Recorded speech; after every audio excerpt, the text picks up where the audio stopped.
Good morning and welcome to the Money Matters for March 21st, 2025. So we are in the middle of tax season. Some of you are finally starting to get your documents around and into your tax preparers. Some of you are done. Congratulations. And some of you, maybe this video is a reminder that, oh yeah, I need to do that. Wherever you are in the process, this is sort of a it's a pain every year, right? You get your stuff, you send it to the preparer, and a lot of folks are kind of anxiously waiting to hear back. Do I owe? Am I getting money back? How much am I going to owe? It's not a fun experience. And so we work with a lot of great tax preparers and they do a great job. But what you have to understand is they've got a lot of volume to get through in a very short time. So they're by nature going to try to move this stuff through as quickly as possible, get your documents, process the numbers, and let you know where you're at. And that is tax preparation and tax filing.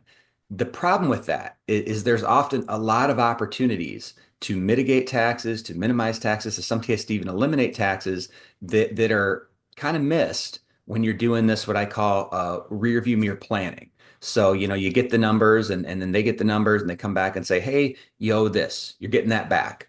Have a great day. We'll see you next year. So one of the things we do for our clients is we do tax analysis and look at forward-looking projections. What might you owe if this happens or if that happens? If you take money out of this account versus that account, how does that affect you? What if we convert some money to a Roth IRA this year? You're going to sell that business. Great. Let's have a conversation about how that income affects you. Maybe you get some big stock options or RSUs that vest. So it's very simple process of just feeding numbers into some software. And with that, we're able to, kind of compare. Hey, if you had, here's a Roth conversion analysis for somebody at 25,000. This is a fictitious person, Jane Doe.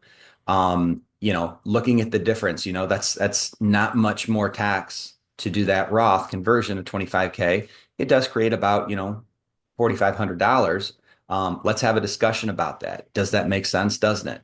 Again, what if your income is the same next year? How do we get out in front of this tax scenario?